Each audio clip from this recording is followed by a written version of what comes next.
Minta dibantu videonya terlebih dahulu. Suara saya kedengeran ya? Kedengaran, Pak. Oke, Iya, Pak.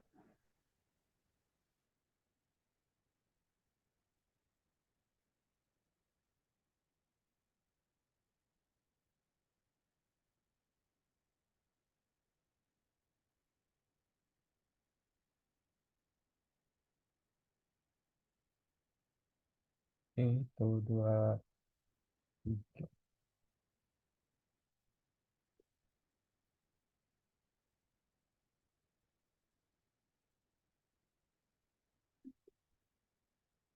Oke.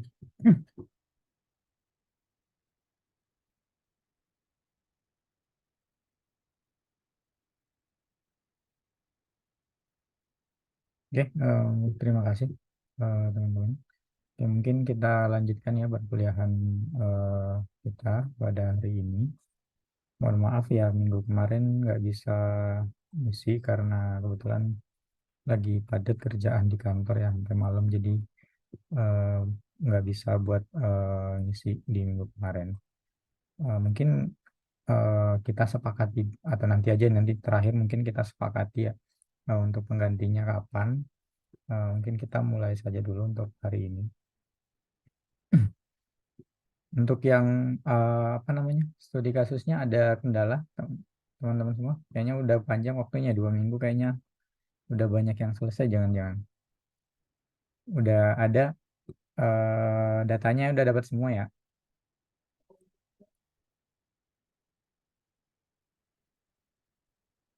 Udah ada. Nanti minta tolong grupnya ya, grupnya sama eh, em, nama datanya mungkin ya bisa dikirimkan, direkap mungkin di satu ya, yang satu orang nanti kirimkan ke saya mungkin untuk yang nama timnya kan satu tim itu kan ada 2 orang. Nah terus nanti dikirimkan untuk data yang digunakan data apa, seperti itu.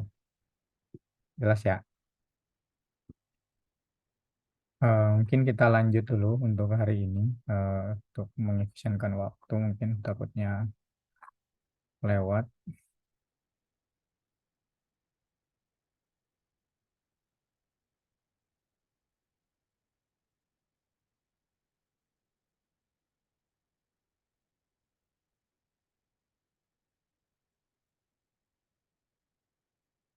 Oke, nah ini mungkin materi yang terakhir sebelum kita masuk ke nanti pembahasan untuk studi kasusnya. Nanti teman-teman yang akan presentase ke saya, ya ke saya dan dosennya. Mungkin nanti ini adalah materi yang saya sampaikan terakhir ya untuk yang untuk yang di apa ya, untuk bagian saya untuk praktisi ngajar.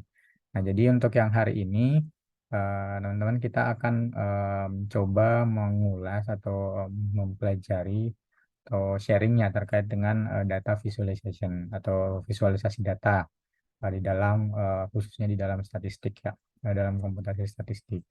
Nah, sebelumnya mungkin kita mungkin perlu tahu dulu nih apa sebenarnya data visualisasi itu atau data visualization. Nah, jadi data visualisasi itu sebenarnya merupakan sebuah algoritma di mana algoritma ini digunakan untuk membuat sebuah visual atau membuat gambar yang berupa grafik atau picture ya, di mana gambar tersebut atau visualisasi tersebut itu kita buat dengan berdasarkan pada data. Jadi kita membuat sebuah grafik yang nantinya akan berdasar pada data yang kita punya. Nah, tujuannya apa? Tujuannya adalah agar kita itu bisa membuat, tujuannya adalah untuk membuat agar data itu bisa lebih mudah dimengerti. Jadi membuat data-data yang kita punya tadi itu bisa lebih mudah dimengerti secara efektif ya. Dan juga bagaimana merespon terhadap data tersebut. Jadi intinya adalah tujuan dari membuat visualisasi data itu adalah kita ingin membuat sebuah visual grafik berdasarkan pada data untuk memudahkan memahami atau mengerti terkait dengan data itu.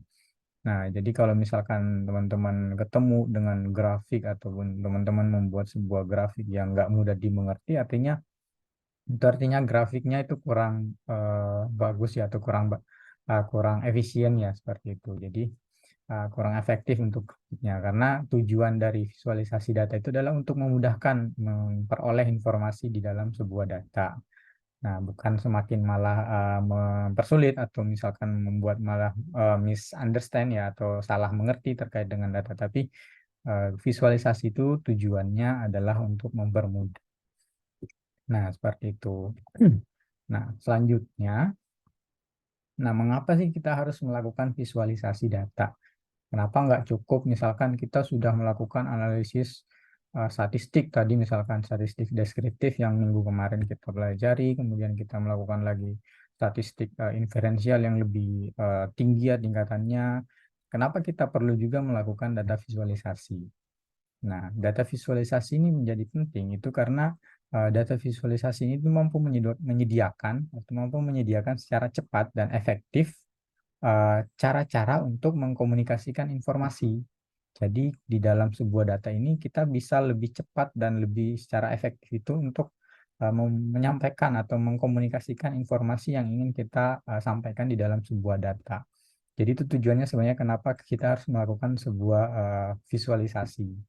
Jadi visualisasi ini penting karena dengan melihat secara sekilas saja dari grafik itu kita udah tahu, kita udah bisa nangkap, kita nggak perlu membaca secara detail datanya, kita udah bisa nangkap informasi apa dari yang ingin disampaikan dari sebuah data visualisasi seperti itu. Jadi uh, visualisasi data ini akan semakin mempermudah kita, seperti mungkin yang pertama juga disampaikan.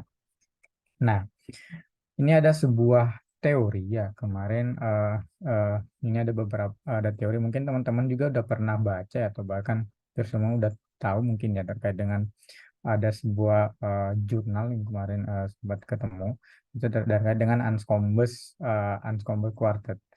Nah, di dalam teori ini itu dia Anscombe Quartet ini karena merupakan sebuah kumpulan dari beberapa dataset.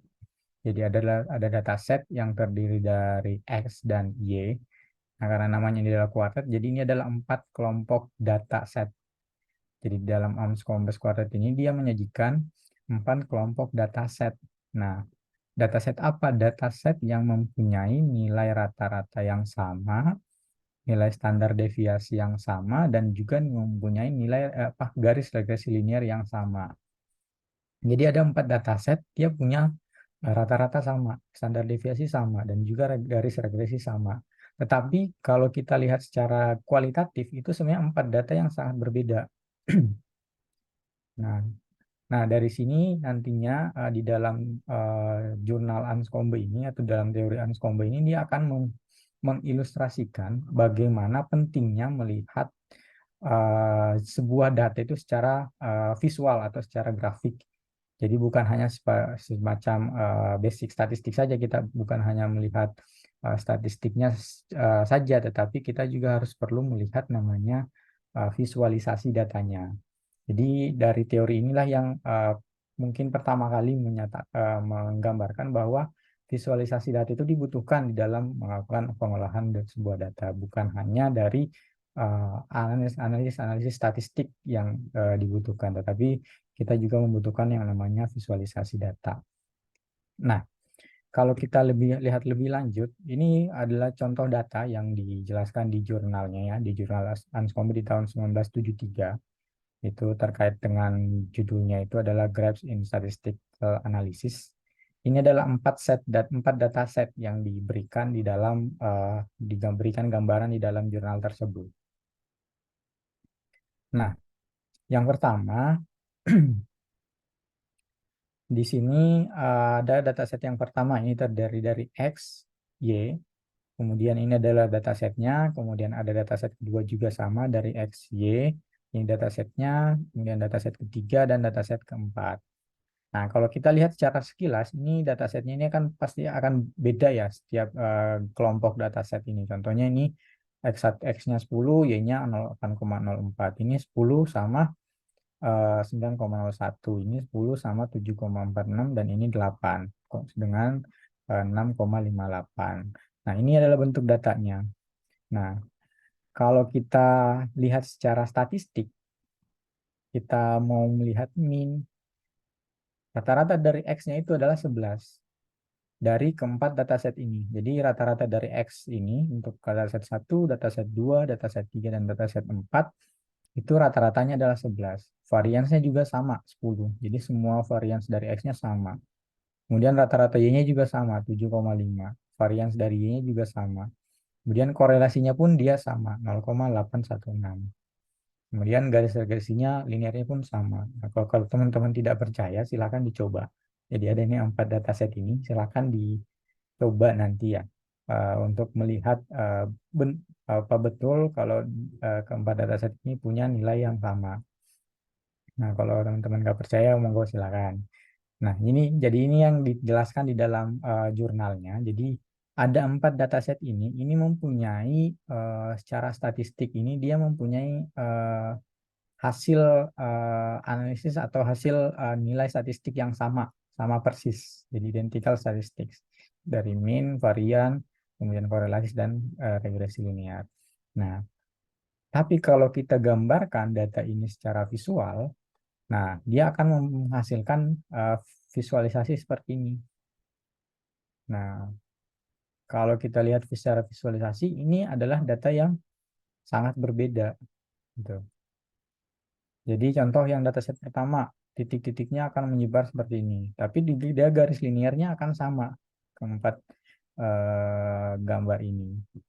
Jadi kalau kita lihat secara data sekilas itu dan secara statistik, itu akan kita asumsikan, oh data ini sebenarnya sebarannya sama. Nah, tapi kalau kita lihat secara visual, maka ini akan menghasilkan visualisasi yang sangat berbeda. Nah, contoh yang ini, yang dataset satu ini akan menyebar, mungkin menyebar acak ya, di antara garis linear yang sama. Jadi di antara garis linear ini dia akan menyebar secara acak. Kemudian kalau untuk dataset 2 ini lebih terlihat berpola ya, seperti pola kuadratik. Nah, kemudian kalau yang dataset ketiga ini dia lurus ya, benar-benar apa namanya berpola, tapi dia membentuk garis lurus. Kemudian ada satu data pencilan ya, dia yang mungkin kita bisa bisikan berbeda dari yang lainnya. Kemudian untuk dataset 4 juga di sini sama nih, dia nilai X-nya juga sama semua, tapi ada satu yang nilainya sendiri di sini ya, macam jauh dari yang lainnya. Nah, ini adalah hasil tampilannya. Nah, dari sinilah teori yang dimulai dari 1973 itu menyatakan bahwa selain menggunakan analisis statistik, kita juga perlu melihat dari visualisasi datanya ini. Karena contoh data yang ada ini, ada 4 dataset ini, dia mempunyai nilai statistikal yang sama, tapi secara visual itu sangat berbeda. Nah, inilah pentingnya kenapa kita perlu juga untuk namanya melakukan visualisasi data. Nah, ini yang kita dari teori inilah mungkin asal mula dilakukannya seberapa pentingnya namanya data visualisasi. Seperti itu. Nah, lanjut. Nah, ini ada beberapa mungkin ke benefit ya yang bisa kita dapatkan ketika kita menggunakan data visualisasi.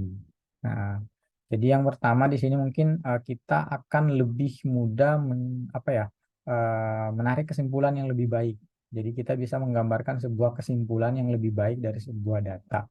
Dan sehingga kita juga bisa mengambil sebuah keputusan yang tepat.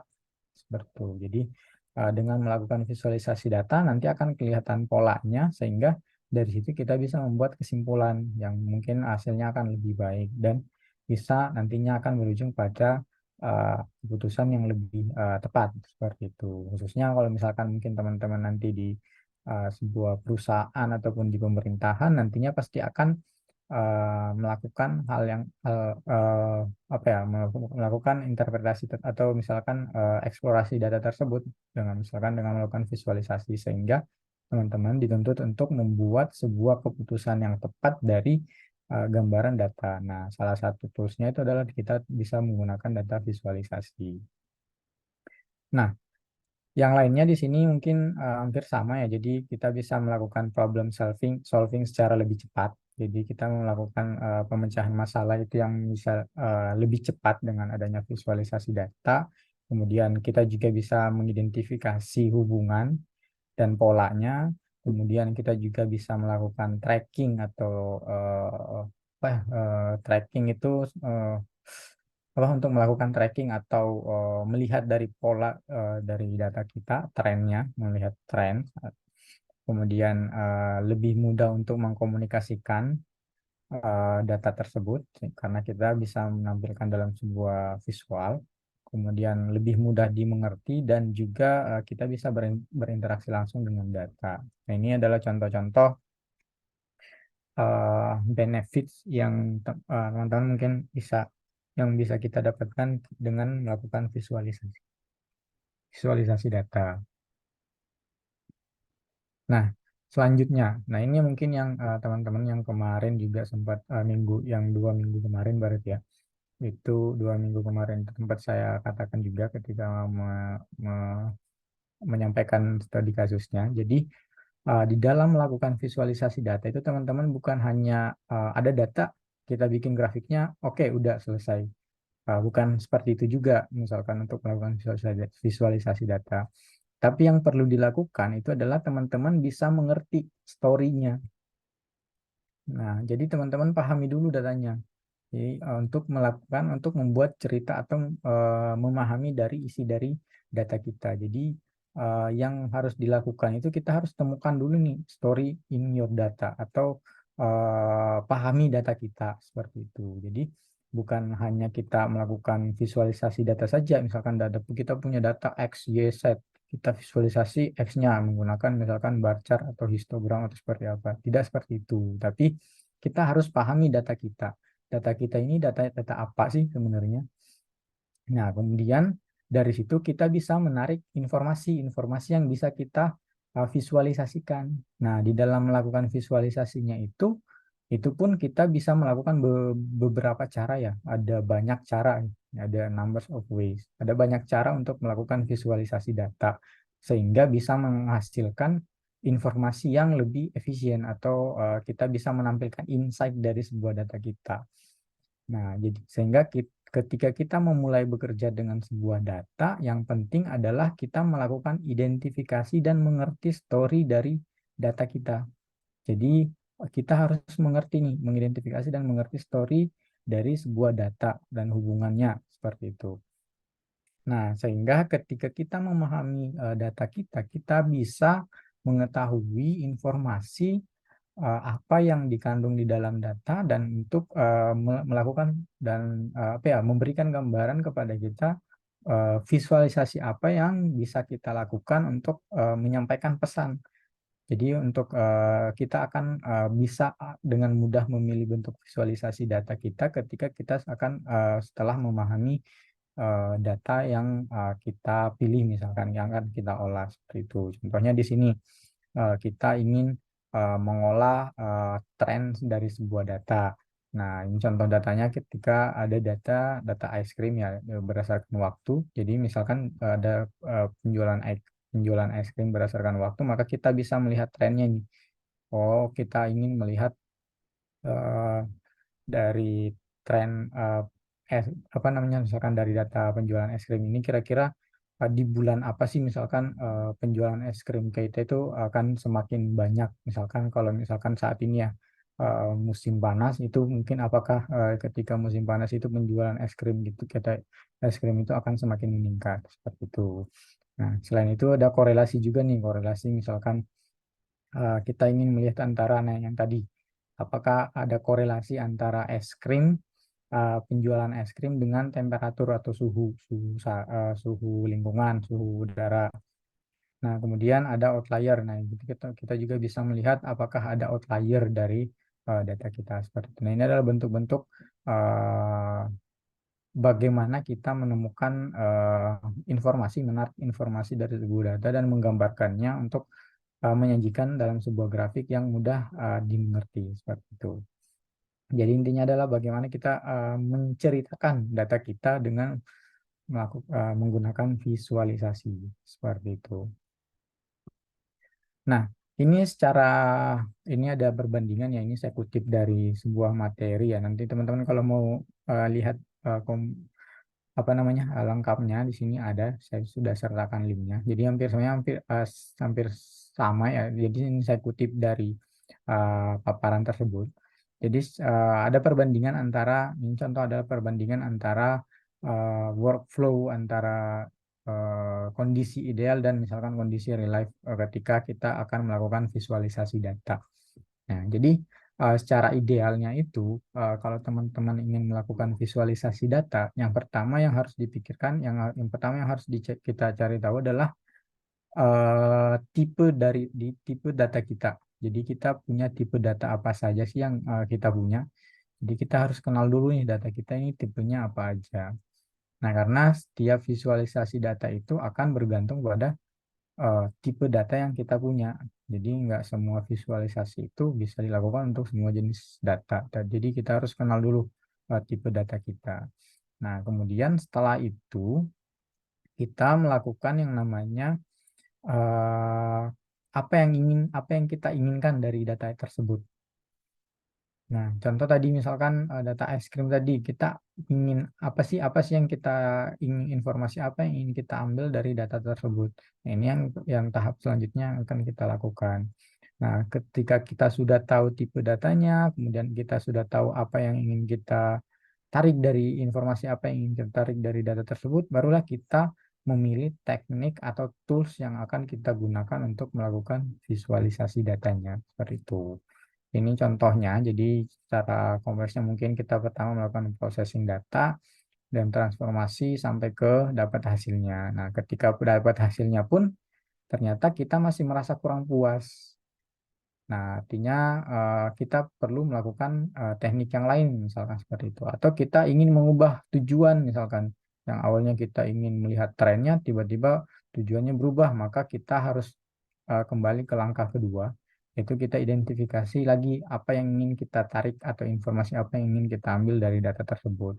Baru kita melakukan tekniknya lagi. Nah, atau misalkan mengubah perspektifnya, maka kita misalkan harus cari lagi nih datanya, bentuk datanya itu bentuknya seperti apa, seperti itu. Nah, ini adalah contoh workflow untuk melakukan pengolahan data. Nah, ini adalah contoh beberapa tips ya, mungkin teman-teman bisa ikuti ataupun kalau misalkan, jadi kondisinya ini sebenarnya tergantung dari kondisi data juga ya. Ini mungkin beberapa tips saja yang bisa dicontohkan. Jadi ketika melakukan visualisasi data, yang pertama contoh di sini ada bar chart. Nah, bar chart ini adalah merupakan sebuah visualisasi yang sangat efektif ya, yang digunakan biasanya itu untuk membandingkan beberapa kategori. Jadi biasanya untuk bar chart ini adalah semacam diagram batang, tapi untuk membandingkan antara beberapa kategori. Nah, di dalam melakukan visualisasi data, nah ini tips dari yang tadi ya, dari materi yang saya dapat tadi. Jadi yang pertama usahakan gunakan horizontal label, karena ini akan lebih mudah dibaca. Contohnya di sini. Jadi hindari menggunakan yang diagonal atau vertical type, karena itu akan menyulitkan pembaca seperti itu. Nah, ini adalah tips yang pertama dari paparan tadi. Nah, kemudian yang kedua, ketika kita melakukan visualisasi itu usahakan jarak antar batangnya itu, bentar ya.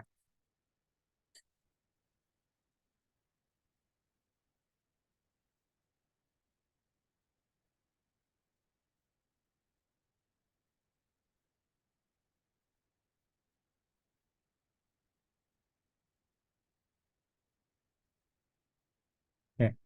Nah, usahakan jarak antar batangnya itu antar barnya ini jangan terlalu jauh. Jadi usahakan jaraknya itu ada jarak mungkin setengah ya dari barnya seperti itu. Misalkan barnya ini ada satu, maka jaraknya itu usahakan setengah seperti itu. Jadi visualisasinya itu lebih menarik seperti itu. Nah, kemudian yang ketiga, ya ini usahakan kita mulainya itu dari nol.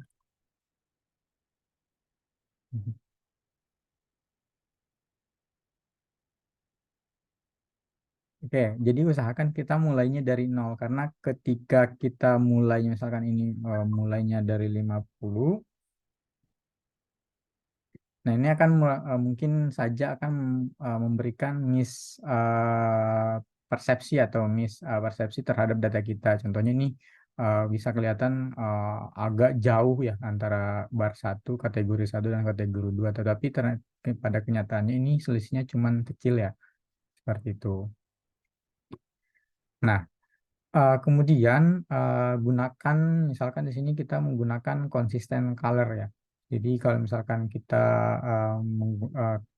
menggunakan bar chart itu biasanya kita kalau misalkan cuma ada satu kategori saja, satu data saja, kita bisa menggunakan satu warna saja. Kecuali kalau kita ingin apa ya, highlight pada beberapa poinnya. Jadi di sini kita bisa menggunakan warna yang berbeda misalkan pada satu bar saja. Nah, itu yang ingin kita fokuskan, informasi yang ingin kita fokuskan pada grafik tersebut. Nah, itu bisa bisa saja seperti itu. Nah, kemudian yang ketiga itu yang selanjutnya itu sebaiknya kita ketika kita menggunakan bar chart ini itu kita urutkan, baik itu kita urutkan berdasarkan kategorinya ataupun kita urutkan berdasarkan jumlahnya ini. Jadi itu akan lebih mudah terbaca dibandingkan kalau misalkan kita tampilkan secara acak.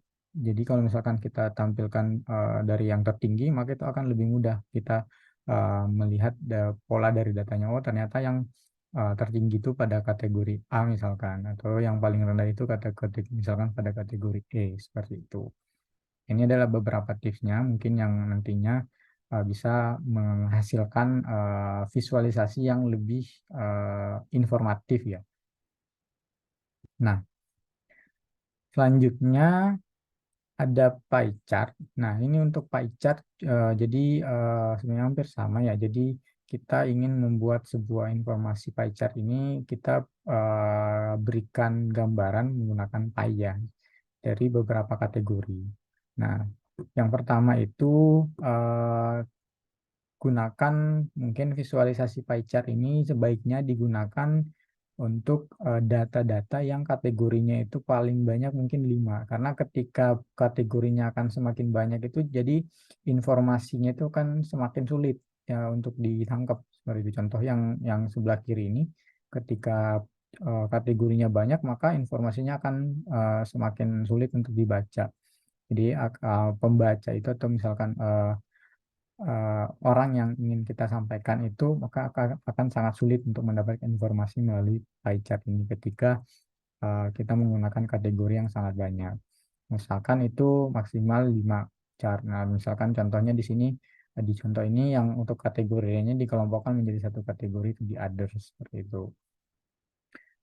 Nah, kemudian eh, kita tidak kalau untuk mau membandingkan antara beberapa kategori itu sebaiknya jangan menggunakan pie chart. Contoh yang di sini ini jadi kurang efektif ya, atau informasinya itu kurang efektif.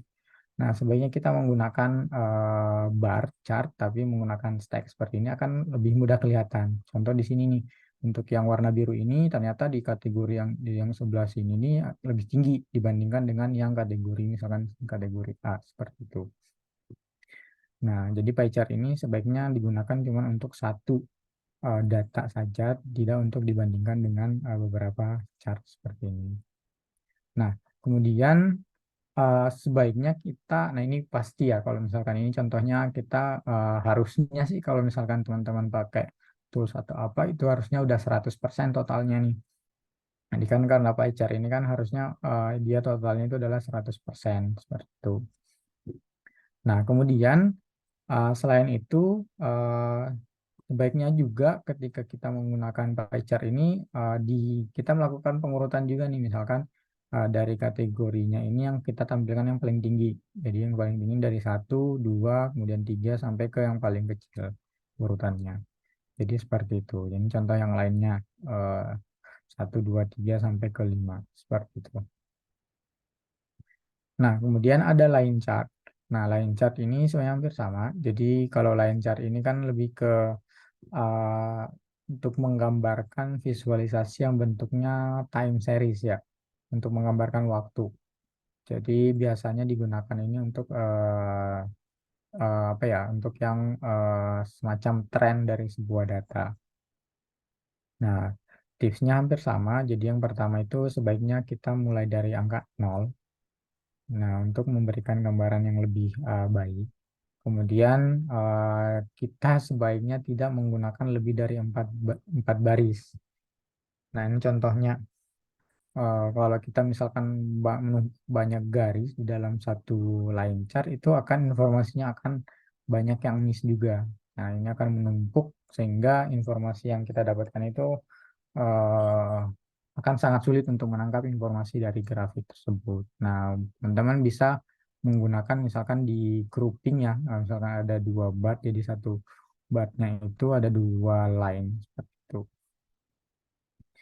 Nah, kemudian ini sebaiknya menggunakan solid, tapi dibedakan antar warna.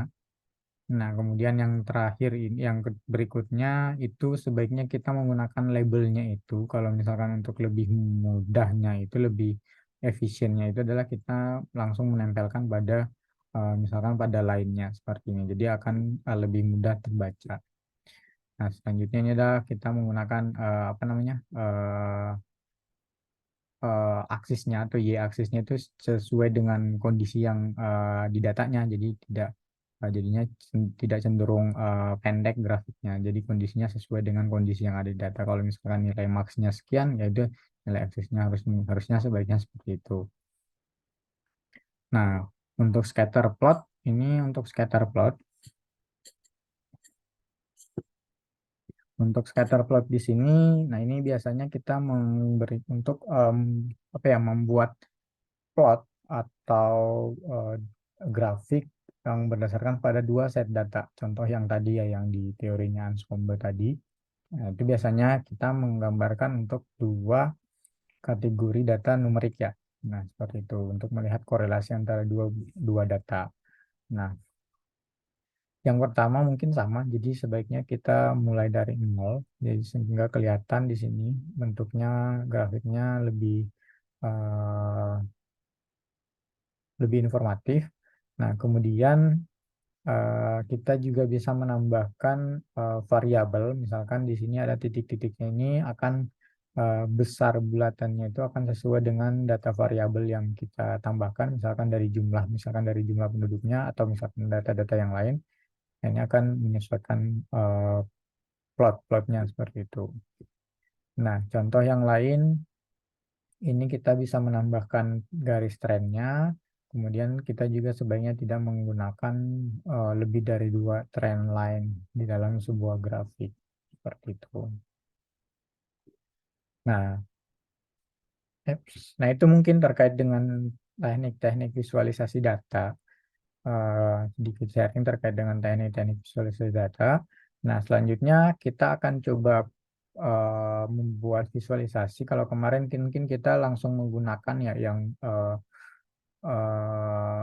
function basicnya dari R yang sudah tersedia di R.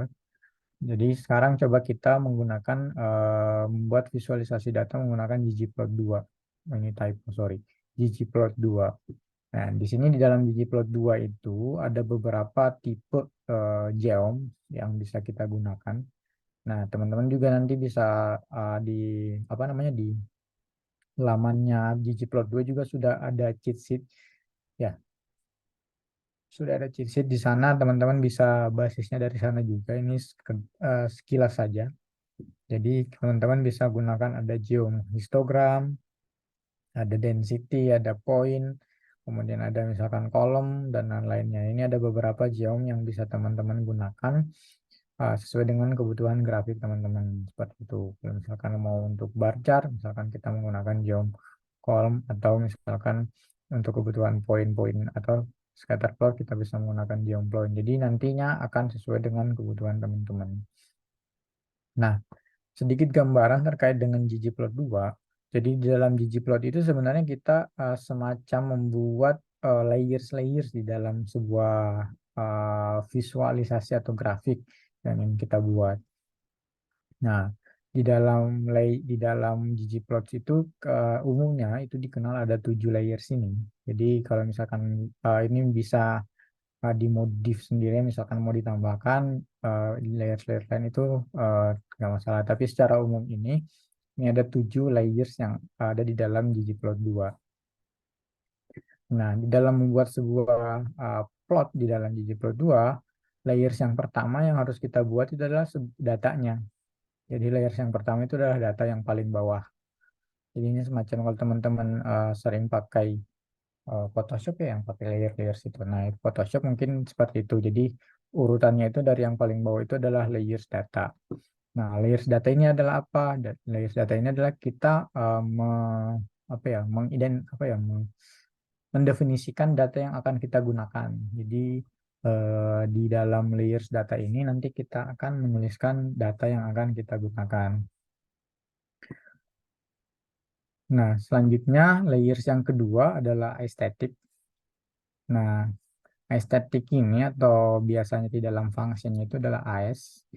Nah, itu kita akan mendefinisikan variabel apa yang akan kita buat grafiknya. Contohnya X-nya apa atau Y-nya apa seperti itu. Atau misalkan kita tentukan juga misalkan dari koordinat sama sampai ke warnanya dan juga size-nya. Ini ada beberapa yang bisa kita modifikasi nantinya di AS. Nah, selanjutnya itu ada geom. Nah, yang tadi beberapa yang saya sebutkan tadi juga. Ini adalah geometry layers. Geometry layers ini adalah untuk menentukan tipe plot yang akan kita gunakan. Jadi, setelah kita identifikasi datanya, definisikan datanya, kita definisikan variabel yang akan kita pakai, kemudian kita definisikan plotnya, jenis grafik yang akan kita gunakan. Nah, itu adalah geometry layers. Nah, kemudian ada facet ya. Ada facet ini itu sebuah function yang digunakan untuk membuat multiple panels atau membuat subplot. Jadi misalkan kita ingin dari sebuah data, kita ingin membuat contoh misalkan ya, kita ingin membuat 2 plot data antara laki-laki dan perempuan. Nah, itu kita bisa menggunakan facet ini. Jadi ya, nanti secara otomatis akan memisahkan dua menjadi beberapa subplot seperti itu. Nanti kita akan contohkannya. Nah, selanjutnya ini adalah statistical transformation layers atau STAT. Nah, di stat ini itu biasanya kita gunakan untuk melakukan ya statistical transformation atau statistical komputasinya. Misalkan kita ingin menghitung nilai rata-rata atau dan jumlah dan lain-lainnya. Jadi di dalam stat ini kita gunakan apa menggunakan stat ini seperti itu. Nah, kemudian ada coordinate layers. Nah, coordinate layers ini selanjutnya di coordinate layernya kita menentukan koordinatnya. Jadi di dalam koordinat ini nanti kita menentukan misalkan sumbu X-nya itu kita mulai dari koordinat dari berapa sampai berapa atau misalkan dari sumbunya juga dari berapa sampai berapa. Ini bisa kita tentukan di dalam layers koordinat ini. Kemudian yang terakhir adalah temanya. Temanya ini karena sesuai dengan yang ada di eh, jadi kita bisa memodifikasi tampilan dari sebuah plot ini menggunakan theme ini. Jadi misalkan kita ingin memodifikasi fontnya, colorsnya, atau backgroundnya dan grid lainnya itu kita menggunakan themes layers ini. Nah, ini contohnya. Nah, ini contohnya. Jadi teman-teman kalau misalkan ini kita menggunakan geopoint, jadi kita menggunakan data cars, MT cars. Kita bikin scatter plot antara MPG dan HP misalkan. Jadi kita contohkan saja ya.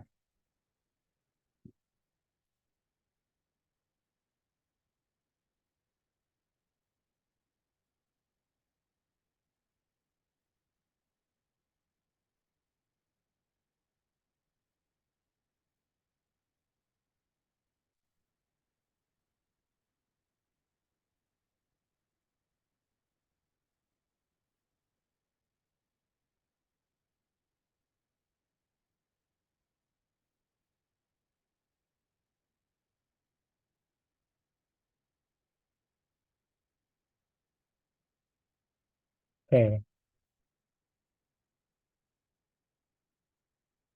nah kita coba contohkan.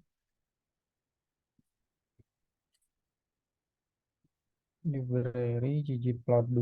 Pertama kita panggil dulu library-nya. Kemudian kita ngambil datanya tadi itu adalah dari mtcars ya. Ini mtcars.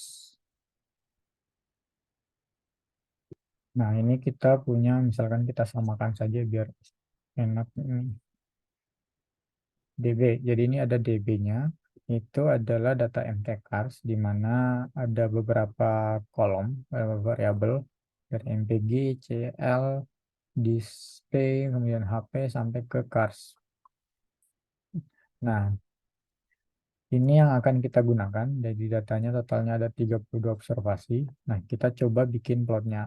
Nah, ketika kita ingin membuat plot ggplot, jadi teman-teman yang pertama kita bikin layar satu. Nah, layar satu itu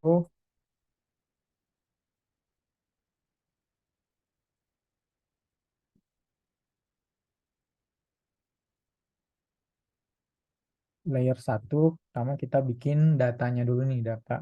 Dan datanya itu kita menggunakan data dari DB yang tadi. Nah, nanti secara otomatis nanti dia akan bikin layersnya nih. Oh, kita udah punya datanya. Ada ini akan muncul di plotnya. Sini akan muncul eh, apa namanya layer kosong karena kita baru mendefinisikan datanya. Nah, selanjutnya ini adalah layer satu. Satu ya.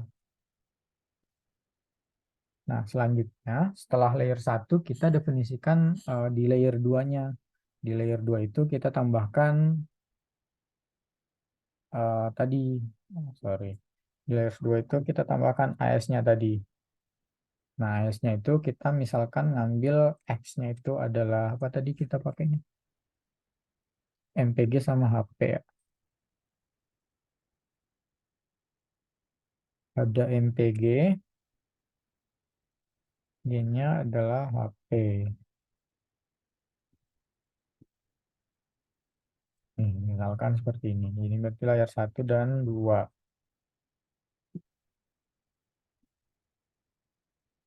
Nah, nanti akan muncul nih, udah muncul X-nya. X-nya itu nilai HP, sorry, X-nya itu nilai MPG, Y-nya itu nilai HP. Seperti itu. Nah, ini adalah udah muncul plot layar kosongnya, tapi sudah muncul sumbu X dan sumbu Y-nya.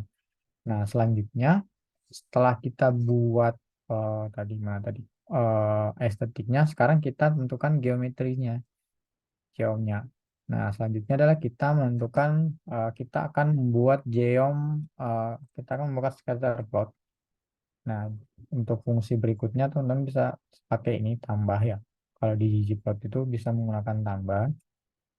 Nah, selanjutnya kita buatnya itu adalah geom. Karena kita ingin membuat scatter plot, kita buat adalah geom point. Nah, kemudian kalau kita running, nanti akan muncul nih plot-plotnya seperti itu.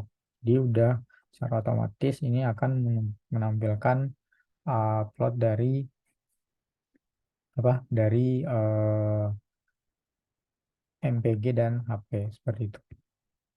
Ini adalah layer 3. Nah, selanjutnya kita mau menambahkan layer lagi. Layer lagi itu berarti kita menambahkan facet-nya. Nah, misalkan kita ingin membuat di ini ya facet. Kita ingin membuat membagi tiga scatter plot ini menjadi beberapa kelompok berdasarkan data CYL ini. Jadi kita bisa tambahkan di layar 4 itu menggunakan facet grid. Misalkan kita pakai facet grid, itu adalah CYL bintang, titik. Nah, nanti akan mengelompokkan secara otomatis dari scatter plot ini. Jadi, Untuk nilai CL-nya 4, nah ini adalah scatter plotnya antara MPG dan HP-nya. Kemudian yang nilai CL-nya 6, eh, scatter plotnya seperti ini. Dan nilai CL-nya 8, scatter plotnya seperti ini. Jadi ini contohnya. Jadi di sini maksudnya adalah CL bin titik ini adalah kita mengelompokkan berdasarkan data CL dan mengambil semua datanya, semua kolom yang ada di sini. Kalau titik artinya seperti itu. Nah, kemudian ini ada facet yang lainnya. Jadi teman-teman bisa pilih aja. Misalkan ada facet drop ini, dia bentuknya seperti ini. Dia kalau tadi secara vertikal ya, horizontal ini secara vertikal ya seperti itu ya. Nah, itu seperti itu. Jadi bedanya ya. Contohnya di sini kita mau pakai yang grid aja tadi ya. Yes, grid. Jadi biar lebih mudah bacanya. Nah, ini contohnya untuk layer 4. Nah, selanjutnya di layer 5, misalkan kita ingin menambahkan statistiknya ya. Jadi di layer 5 ini adalah mana? Layer 5 ini adalah statistik. Jadi ada fungsi statistik smooth di sini, smooth. Nah, ini bisa menampilkan apa namanya? Garis ini, garis secara statistiknya ada nilai garisnya lainnya dan juga ada nilai nilai errornya ya yang di luar ya. Nah, ini contohnya, jadi kita bisa nambahkan di sini contoh, kita tambahkan lagi stat, stat. Jadi statnya ini ada banyak ya tipenya, ada statistik count misalnya.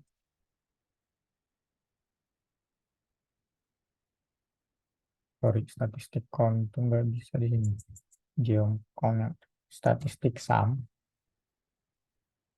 Nah, statistik sum ini fungsinya adalah apa ya?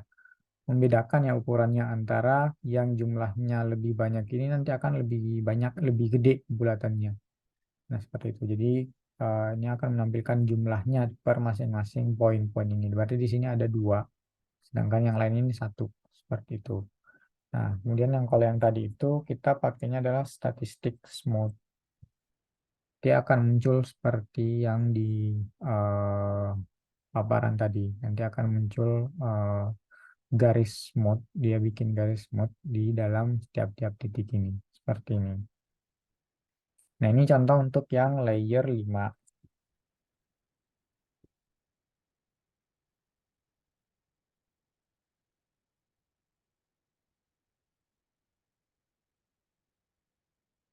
Kemudian selanjutnya layer 6. Layer 6 ini kita menampilkan informasi koordinatnya. Jadi di layer 6 ini ada koordinat. Jadi kita bisa menggunakan fungsi ini, koordinat Cartesian, untuk menentukan nilai X dan Y-nya. Misalkan di sini nih,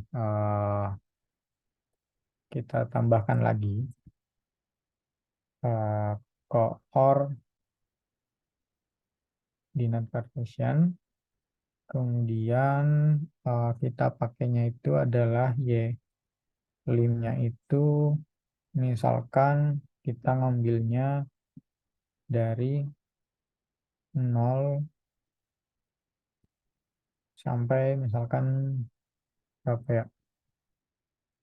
Ada yang 300 ya. Nah, ini coba kita misalkan sampai 200 saja.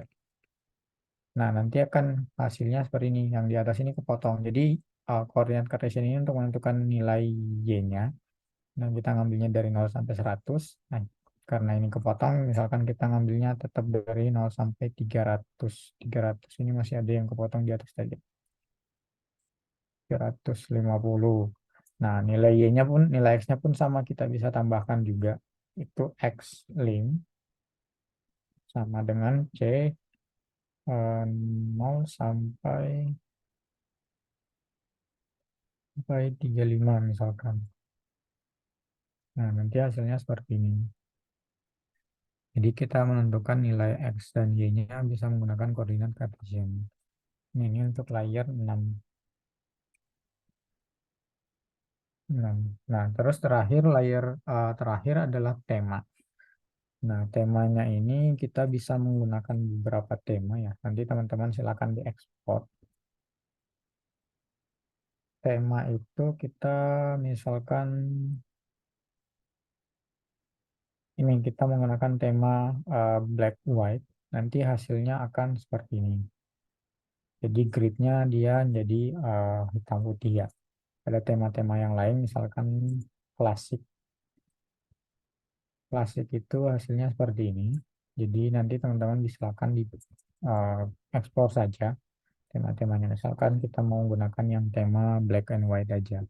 Nah, seperti ini. Jadi ini untuk yang layer 6, layer 7 yang seperti itu. Jadi ini contoh-contohnya ya kalau teman-teman bisa menambahkan beberapa layers di dalam sebuah grafik. Jadi ini semacam kita membuat sebuah mengedit sebuah gambar ya. Jadi layer satunya itu kita bikin dulu rumahnya, kemudian layer 2 itu kita masukkan titik-titiknya, kemudian layer 3 ini kita pecah, layer 4 ini kita pecah, kemudian layer 5 ini kita tambahkan garis, layer 6 ini kita atur sumbunya, kemudian layer 6 ini, layer 7 ini kita atur temanya seperti itu. Jadi di secara eh, sederhananya konsep ggplot itu seperti itu. Jadi dia akan membuat kita bisa membuat beberapa layer di dalam sebuah grafik itu. Nah, ini contoh untuk ggplot. Untuk yang geopoint. Nah, kita contoh lagi misalkan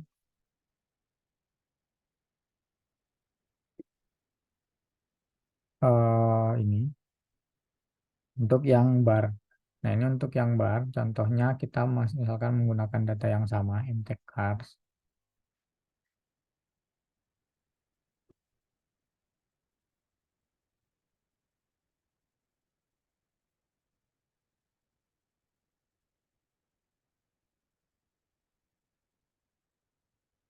Nah, di dalam sini misalkan,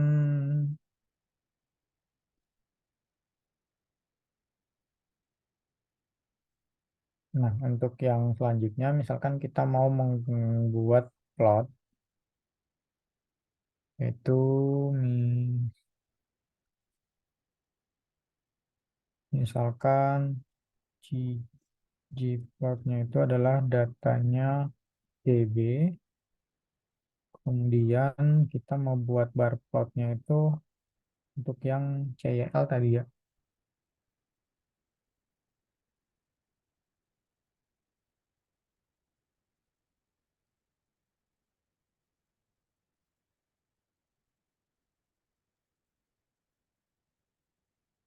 Ini kita buat layer satu dan 2-nya. Kemudian kita buat geom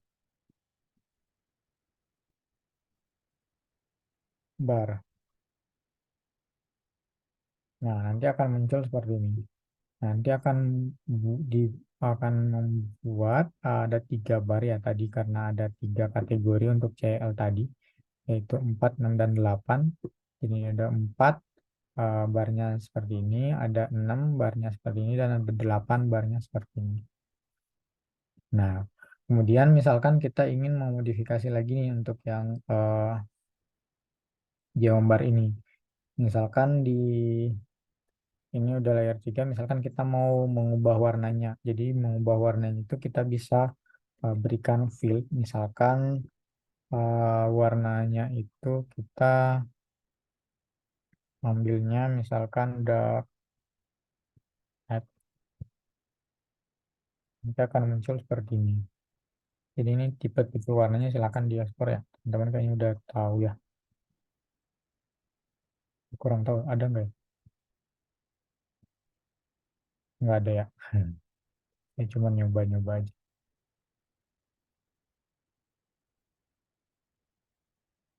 Nah, ini contoh misalkan kita mau ngambil tipe warna yang dark red seperti ini. Nah, kemudian dari sini misalkan kita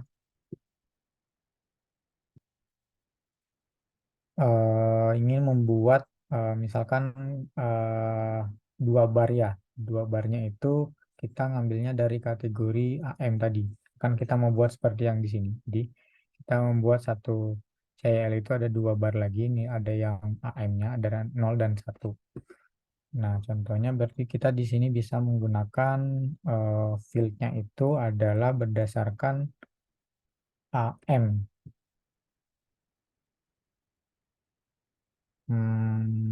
Nah, AM-nya ini karena field-nya ini dia harusnya berbentuk faktor ya. Berarti kita ubah dulu menjadi faktor.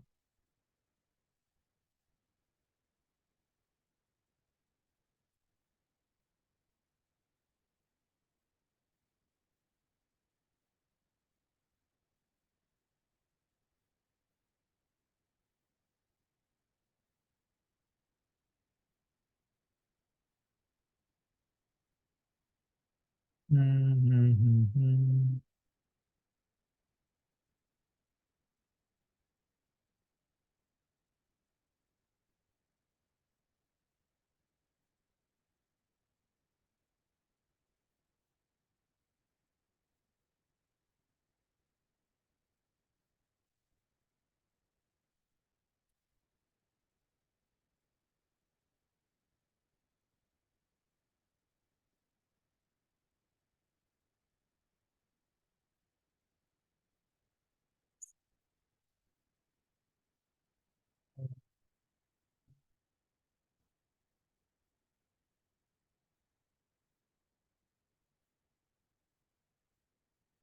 Oke, oke.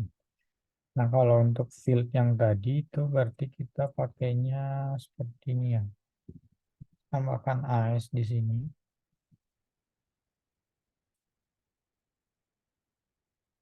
Field itu adalah KAM. Dia harus vektor tadi. S dot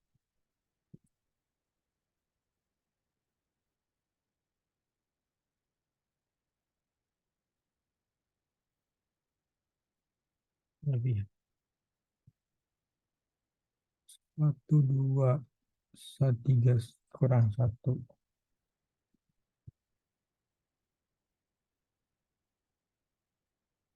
Nah, hasilnya seperti ini. Nah, jadi kalau kita ingin membuat kategorinya, kita harus menggunakan AS lagi. Kenapa kita harus menggunakan AS? Karena tadi kita ingin mengambil, mendefinisikan variabel, mengambil apa data AM-nya ini. Jadi kita harus mendefinisikan dulu. Kalau untuk mendefinisikan data yang akan kita gunakan itu, kita harus menggunakan AS seperti itu. Jadi AS-nya ini kita ngambilnya itu dari sini ya, dari kita kelompokkan warnanya berdasarkan kategori dari AM ini. Dan nilai AM-nya ada dua, kalau satu maka akan dimunculkan seperti ini. Nah, nah dari sini teman-teman bisa modif lagi. Jadi posisinya itu misalkan kita mau nambahkan posisi. Posisi itu berarti kita tambahkannya di sini position ya. Positionnya itu sama dengan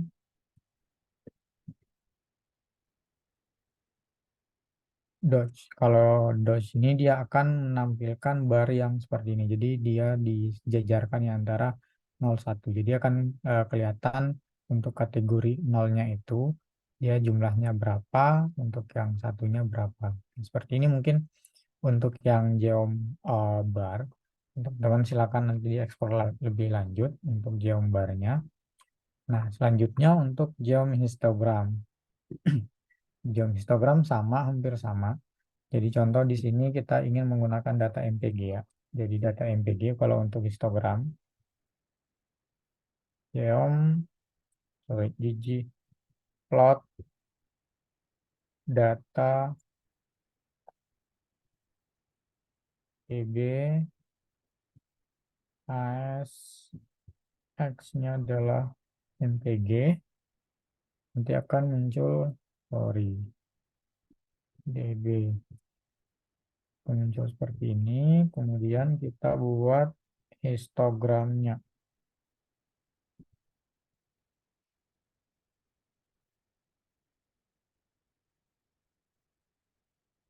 Nah, nanti akan muncul data seperti ini. Secara otomatis dia akan menggunakan bins-nya itu adalah 30. Nah, kalau kita mau custom, ini kalau di sini tuh saya menggunakan binsnya itu 12. Jadi teman-teman bisa custom ya. Di sini binsnya itu 12, nanti akan hasilnya seperti ini. Nah, selanjutnya kalau kita mau menampilkan seperti ini, ada garis density, kita bisa menambahkan geom density. Misalkan saya mau menambahkan lagi nih geom density. Jadi teman-teman bisa custom juga nih, bukan cuma satu antar tadi ada dari data sampai ke temanya, tapi mengkombinasikan juga beberapa geom. Contoh ini ada antara geom histogram dengan geom density. Nah, kalau untuk density ini, itu teman-teman ini sebenarnya kayaknya ada, cuman nggak kelihatan. Jadi teman-teman harus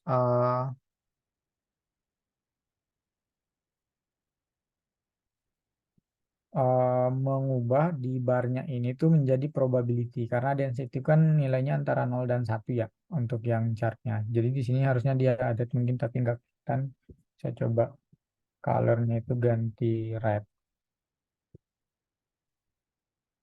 Nah ini ada di bawah sini. Jadi dia akan kelihatan paling bawah karena dia nilainya itu adalah 0,1. Jadi yang kalau misalkan teman-teman mau menambahkan mau menambahkan geom density, kita harus ubah dulu untuk variabel y-nya ini kita dalam bentuk probabilitas. Nah, caranya kita tambahkan saja di sini kita menggunakan y-nya itu sama dengan fungsinya seperti ini. Dan density density. Jadi kita tambahkan y-nya itu adalah density. Nah, nanti akan muncul barnya ini juga berbentuknya adalah density-nya. Seperti itu. Nanti akan kelihatan plotnya seperti ini. Seperti itu ya, kalau untuk yang y-nya. Nah, selanjutnya kita mau mengubah warna misalkan warnanya. Berarti kita mengubah warnanya itu di sini. Color-nya itu sama dengan hijau misalkan. Jangan hijau ya, merah. Merah, garisnya udah merah. Biru misalkan. Blue.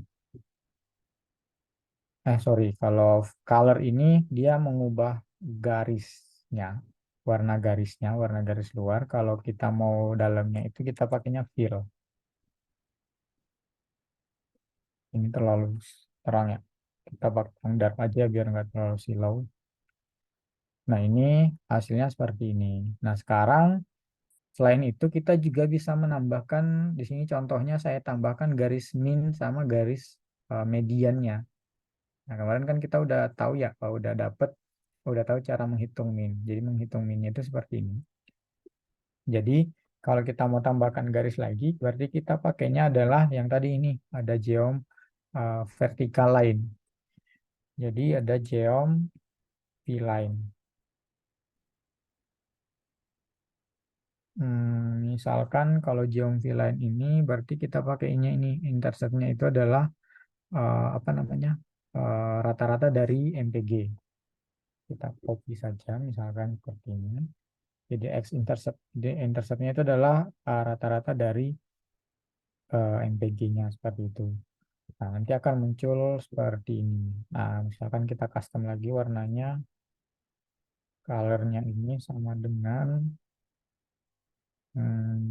green misalkan. Nah, seperti ini. Nah, kenapa sih kita pakai color? Karena kan ini bentuknya garis ya. Jadi kita pakai color. Kalau dia yang bar ini kita pakainya fill. Seperti itu. Nah, misalkan teman-teman mau selanjutnya kita tambahkan misalkan tadi median, mediannya warnanya misalkan apalagi yang belum ada yellow.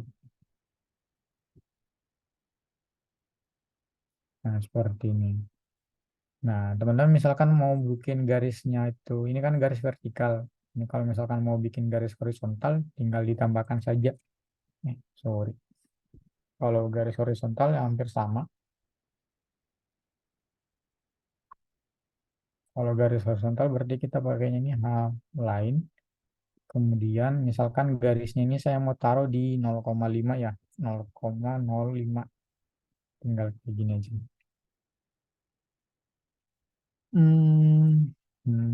Berarti ini Y. Y interceptnya itu adalah 0,05. Nah, seperti ini nanti akan muncul garis di sini. Tapi misalkan ini kita nggak usah ya, contoh saja tadi. Nah, ini hasilnya seperti itu. Nah, jadi ini contoh untuk yang visualisasi data ya. Jadi teman-teman silakan diekspor lebih lanjut ya. Nah, jadi contoh-contohnya ini contoh ada geom point, geom bar, dan geom histogram. Nah, ini contoh lain dari eh, data latihan kita kemarin, ada data flags. Nah, teman-teman bisa ekspor juga nih. Ada contoh misalkan dari ini contoh sederhana yang coba saya tampilkan. Jadi ini adalah contoh data analisis berdasarkan data flight yang kemarin. Nah, apa saja informasi yang bisa kita buat? Contoh ya ini misalkan seperti ini. Jadi dari data flight ini misalkan teman-teman melakukan analisis, oh ternyata informasi yang pertama mungkin informasi yang ingin kita ambil ya, contohnya dari data flight ini saya bisa melihat tren total penerbangan dari Januari sampai Desember di tahun 2013. Jadi saya menggunakan geom line, nanti akan muncul, oh ternyata di bulan satu itu, di bulan Januari itu total penerbangannya itu ada 2.700. Kemudian di bulan Februari itu turun, turun jadi 2.400. Kemudian 24.000, sorry, 27.000 jadi 24.000. Kemudian di bulan Maretnya ini naik lagi dari 28.000 sampai ke bulan Desember. Nah, ini informasi, salah satu informasi mungkin yang kita bisa tarik dari data flight yang kemarin kita olah. Contohnya, ini contoh sederhana saja hasil analisisnya ya teman-teman. Jadi, misalkan teman-teman membuat sebuah dashboard yang kemarin dari studi kasusnya, menampilkan tren data ini, tren data penerbangan. Dari tren data penerbangan ini, teman-teman bisa dapatkan informasi lain, misalkan oh, rata-rata penerbangan per bulannya itu adalah 28.000. Ternyata setiap bulan itu rata-rata ada penerbangan itu sekitar 28.000 penerbangan. Kemudian jumlah penerbangan paling rendah itu ada di Februari ini. Jadi yang paling rendah itu ternyata di Februari itu total penerbangan itu sedikit. Dia yang paling rendah antara dari Januari sampai ke Desember. Kemudian yang paling tinggi di mana? Paling tingginya ternyata dia di Juli. Itu ada 29.400. Tapi ini dia untuk di bulan Juli sama Juli Agustus ya ini hampir sama di 29.000, di angka 29.000 semua. Jadi trennya itu berarti paling banyak itu penerbangan itu di bulan Juli sampai ke Agustus ini. Seperti itu. Nah, ini contoh sederhana analisisnya. Jadi teman-teman kalau misalkan sebagai inspirasi mungkin nanti ketika mengolah juga ya untuk studi kasus. Nah, ini contohnya saya sudah buatkan ya. Tapi kalau nanti di tugasnya nggak perlu tampilkan ininya aja ya. Ini sintaksnya, tapi cukup informasinya aja dan informasinya saja dan kira-kira dari plot itu apa yang ingin informasi apa yang ingin kita tampilkan atau kita sajikan. Contoh lain misalkan, contoh lain ini di sini saya ingin melihat tipe mesin yang paling banyak digunakan di dalam penerbangan data penerbangan kemarin. Nah, ini contoh saya menggunakan Geombar. Ternyata oh yang paling banyak itu adalah di turbofan. Jadi saya urutkan yang paling tinggi ke yang terendah. Yang paling banyak itu turbofan ada 240.000 penerbangan. Sedangkan yang selanjutnya adalah turbojet, ada itu 40.000. Selebihnya itu cuman di angka seribuan saja seperti itu. Berarti memang dominan di data yang kita punya itu yang paling banyak atau yang paling sering digunakan adalah tipe mesin yang turbofan. Seperti itu ya. Nah, ini contohnya. Nah, yang selanjutnya di sini untuk analisis yang lain, contohnya adalah kita mau melihat pola data jarak terbang pesawat. Jadi contohnya di sini nih. Kita mau melihat pola jarak terbangnya. Jadi ini contohnya adalah dari distance ya. Kemarin di data penerbangan kita ada distance, kemudian kita buat histogramnya. Berarti ini polanya seperti ini nih. Berarti jarak terbangnya itu dia rata-rata di 10.000 misal, 1.000 sorry, 1.000 misalkan di sini. Ada rata-ratanya 1.000. Kemudian nilai mediannya itu misalkan di angka 9 ribuan seperti itu. Jadi teman-teman bisa membuat seperti ini. Jadi kalau yang merah ini dia rata-rata benar, yang biru ini adalah yang median. Seperti itu ya. Jadi ini contohnya. Jadi ini untuk grafiknya juga sama seperti itu. Jadi ini contoh menggunakan geohistogram. Jadi saya bisa melihat oh ternyata rata-rata penerbangannya itu di angka seperti ini dan sebagian besar itu penerbangannya itu jarak terbangnya dari 0 sampai misalkan kita ngambilnya dari sini dari 1000-an. Selebihnya itu ada tapi kecil seperti itu ya. Nah, contoh yang lain misalkan saya mau melihat pola hubungan antara waktu terbang atau airtime dengan jarak terbangnya. Nah, ternyata polanya itu hubungannya dia positif ya. Artinya semakin ya ini kan karena jarak sama waktu ya berarti pasti hasilnya seperti itu kan ya. Sebagai contoh saja misalkan ini. Ternyata semakin lama waktu terbangnya itu maka pasti jaraknya itu akan semakin jauh jarak terbangnya seperti ini. Jadi ini kelihatan ya bahwa ini trennya ini adalah korelasinya adalah positif karena semakin tinggi nilai airtime-nya itu nilai distance-nya ini akan semakin tinggi. Seperti itu. Jadi ini informasi seperti itu cara misalkan cara kita untuk mengambil informasi dari sebuah data. Nah, itu aja mungkin yang materi pada kesempatan hari ini. Teman-teman kalau misalkan ada yang ingin ditanyakan atau ada kendala juga terkait dengan studi kasus yang ingin ditanyakan atau perkembangan studi kasusnya juga mau diinfokan, monggo silakan.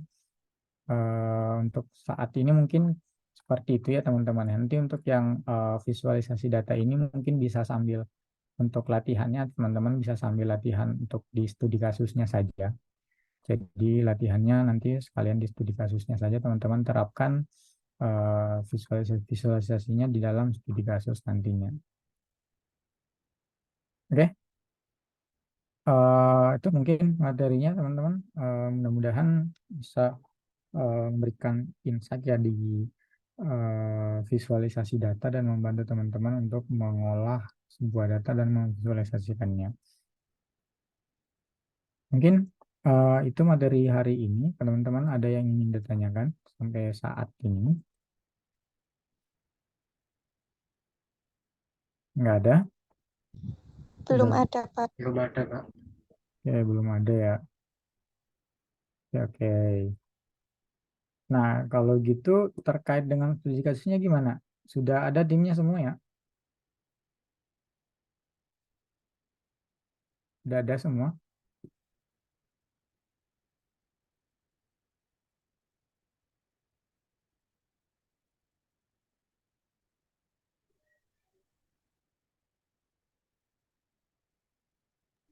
Timnya sudah ada. Sudah ada. Oke, datanya udah ada semua belum?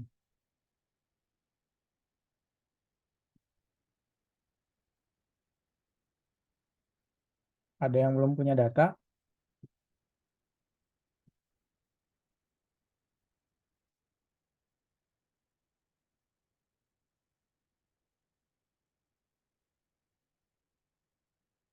Kalau misalkan teman-teman ada yang nanti di-share aja ya. Jangan lupa di-share timnya sama data yang digunakan. Nah, kalau misalkan ada teman-teman yang masih belum punya data, ini saya sedikit share aja. Teman-teman kalau mau cari data, di sini juga ada data nih. Data yang lumayan menarik sebenarnya karena ini data-data. Kalau ada yang pernah buka Kaggle, ada yang pernah buka atau bahkan ikut malah di kompetisinya Kaggle. Ini ada banyak data di sini sebenarnya teman-teman yang bisa kita gunakan. Nah, ini juga kalau teman-teman mau ikut kompetisi buat ngolah-ngolah data di sini juga sangat banyak dan hadiahnya juga besar-besar. Ini dari seluruh dunia mungkin ya yang ikut kompetisi di sini. Nah, kalau teman-teman butuh data di sini ada beberapa dataset juga. Contohnya di sini dataset saya mau ngambil dataset, contohnya saya milih klasifikasi. Nah, di sini contoh nih ada data stream data most streamed most stream Spotify Songs 2013. Nah, di sini teman-teman bisa lihat nih datanya. data cards-nya ini contohnya di sini ada ini. Ada variabel-variabelnya udah dikasih nih semua. Jadi ada track names-nya, ada artisnya, artis count-nya, tahun, bulan, sampai ke data liveness sama speechness. Seperti itu. Jadi di sini bisa di-download ya harusnya datanya ini. Nah, biasanya itu ada download datanya, teman-teman silahkan diekspor saja. Saya agak lupa datanya di mana ya. Nah, itu ada beberapa memang yang agak ada, tapi ada beberapa yang bisa diunduh juga datanya. Jadi silakan diekspor saja di sini kalau misalkan ada yang belum menentukan datanya. Tapi harapannya sih mudah-mudahan sudah ada datanya dan sudah ada hasilnya juga ya. Nah, ini contoh datanya nih. Ada Spotify 2003, 2023, CSV. Saat ukurannya 106 bisa diunduh. Silakan diunduh. Harus login dulu ya. Saya nggak perlu login dulu ya. Nanti aja. Teman-teman silakan dicek. Nah, di sini udah ada gambaran umumnya juga sebenarnya. Jadi track name-nya ini ada 943 unique track name. Artisnya ini ada paling banyak itu di sini. Ini contohnya ada Taylor Swift ada 4%. Kemudian ini ada artisnya, jumlah artisnya, kemudian ada tahunnya. Ini kebanyakan di 2023 sampai ke ini setiap variabelnya ada deskripsi singkatnya. Seperti itu kalau misalkan teman-teman mau pakai data ini ya. Kalau misalkan mau ekspor data-data di sini. Itu mungkin ya kalau misalkan sharing aja, kalau misalkan ada yang masih bingung nyari data, di sini ada banyak sih. Kalau mau ikut kompetisinya juga monggo, mau belajar-belajar di sini juga banyak untuk belajar-belajar terkait dengan analisis. Oke, itu mungkin kalau memang tidak ada lagi, ada yang ingin tanyakan belum? Kalau tidak ada mungkin kita eh, bahas yang pertemuan pengganti ya. Kira-kira kapan ya untuk yang bahasnya? Karena nanti untuk dua pertemuan berikutnya itu kita fokus ke studi kasus. Jadi teman-teman coba menyampaikan hasil studi kasusnya seperti apa. Kira-kira kapan teman-teman bisa?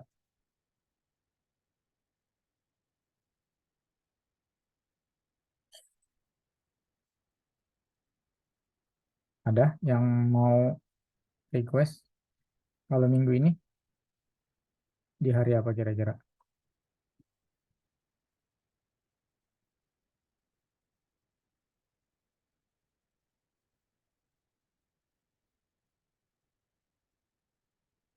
Kalau besok kayaknya saya nggak bisa.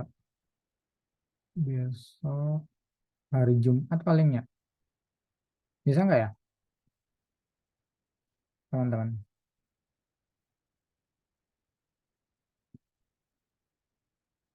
Atau mau di Sabtu Minggu?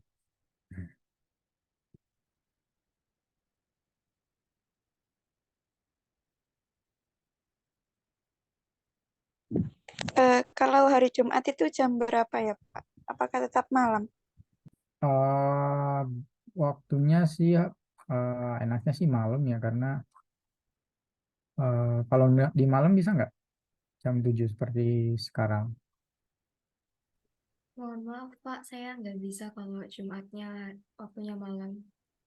Oke oke oke. Selain itu, kalau pagi bisa berarti ya. Kalau di yang kosongnya di hari Jumat jam berapa, teman-teman di sini? Sebagian dari kita itu ada yang ikut ini, Pak, kampus mengajar. Nah, itu kan Ya, dari pagi sampai siang. Terus siangnya kita juga ada kelas ini di hmm, luring di kampus. oke oke oke. Berarti Jumat kayaknya nggak bisa ya. Yang kosongnya kira-kira kapan, teman-teman?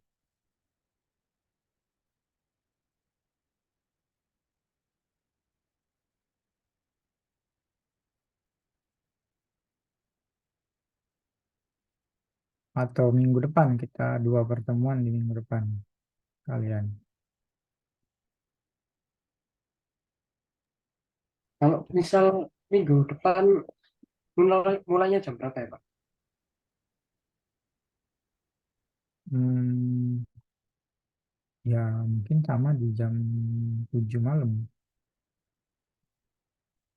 Kita bikin dua pertemuan, maksudnya bukan di hari Selasa, tapi bikin misalkan hari Selasa dan Rabu atau seperti apa. Atau kalau misalkan maunya uh, kalau di hari Sabtu kira-kira bisa nggak?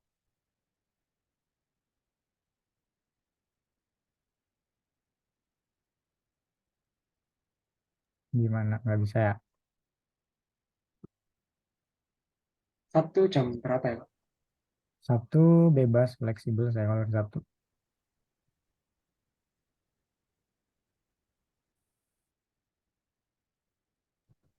Mungkin kalau dari saya minggu depan saja, Pak. Hari Kamis. Soalnya kalau hari Kamis sepertinya cuman satu mata kuliah untuk minggu depan. Oke, berarti minggu depan hari Kamis, berarti Selasa dan Kamis ya, di jam yang sama.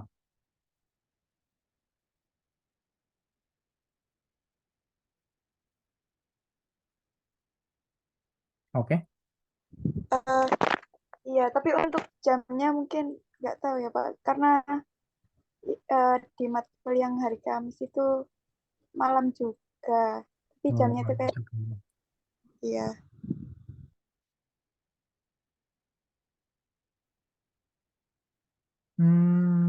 oke, boleh hari Kamis diatur aja jamnya jam berapa kosongnya.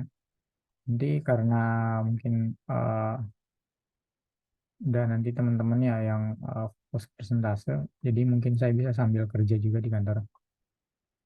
Kalau hari Kamis kira-kira jam berapa teman-teman?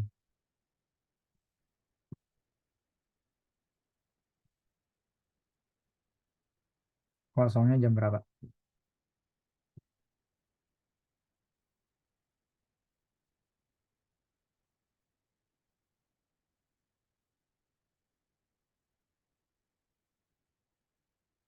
Mau pagi jam 8, boleh. Atau Kamis ini juga boleh jam 8. Hari Kamis ini nanti saya ada kegiatan ya.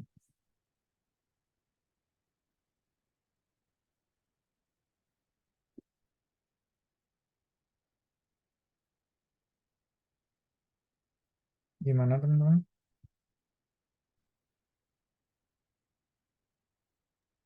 Mungkin jam setengah 8, Pak. Setengah 8, Kamis, minggu depan.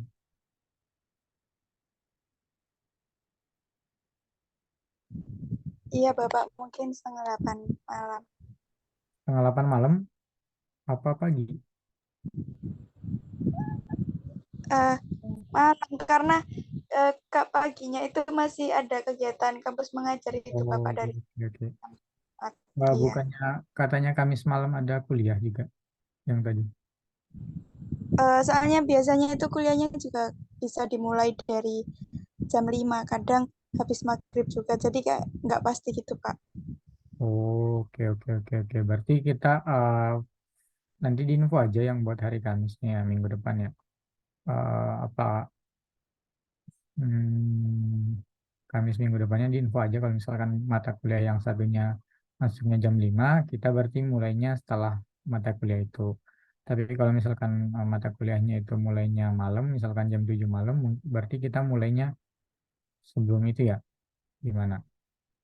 Di jam 5. Iya, Bapak, boleh. Oke, oke. Oke, mungkin fix. Ya berarti minggu depan kita ketemu di Selasa malam seperti biasa. Sama di Kamis nanti kita atur waktunya, Kamisnya kira-kira jam berapa. Oke, seperti itu ya. Thank you. Ada lagi teman-teman kalau yang ingin ditanyakan terkait dengan studi kasusnya atau materinya terkait dengan materi pada hari ini atau sebelum-sebelumnya juga nggak masalah.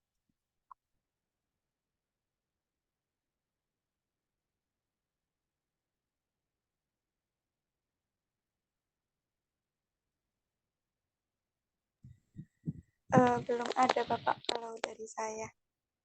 Oke, oke.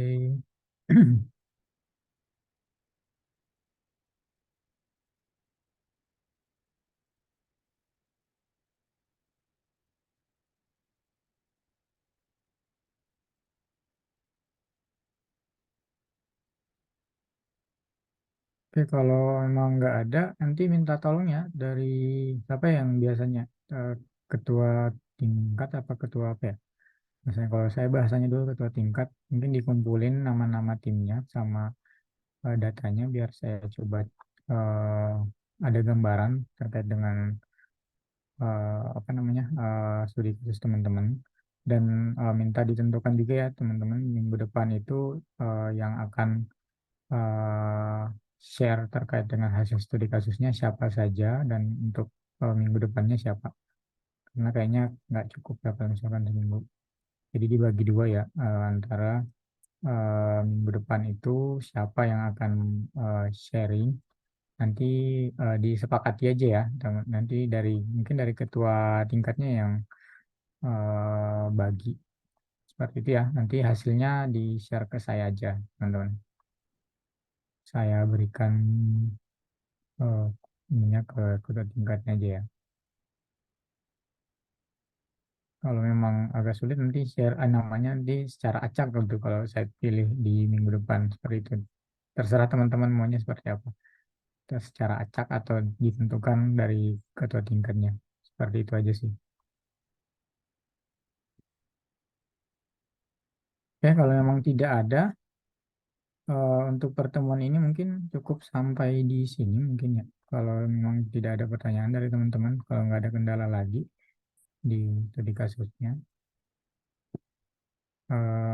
Seperti biasa mungkin teman-teman kalau memang nggak ada pertanyaan sambil nunggu kalau misalkan tiba-tiba teman ada yang bertanya, minta diaktifkan kembali videonya.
Oke, kalau sudah nggak ada, mungkin pertemuan hari ini mungkin kita cukupkan sampai hari ini. Eh, kita mungkin akan ketemu minggu depan, teman-teman. Kita akan bahas studi kasusnya. Semoga minggu depan kita bisa pas ya kita bahas studi kasus dari teman-teman yang sudah teman-teman ekspor dari data-data teman-teman. Nanti teman-teman yang melakukan persentase di minggu depan. Oke, kalau memang sudah tidak ada, kita cukupkan hari ini. Terima kasih banyak atas waktunya. Semangat buat eh, tugasnya ya. Semoga bisa nantinya digunakan untuk kedepannya ilmu-ilmu yang sudah kita sharing sampai hari ini. Materi-materi yang kita sudah saya share sampai hari ini. Mudah-mudahan bisa memberikan gambaran ke teman-teman nantinya akan seperti apa di kerja seperti itu. Oke, terima kasih. Sampai mungkin hari-hari ini kita cukupkan. Assalamualaikum warahmatullahi wabarakatuh. Waalaikumsalam warahmatullahi wabarakatuh. Oke, Terima sampai kasih Pak. jumpa. Salam.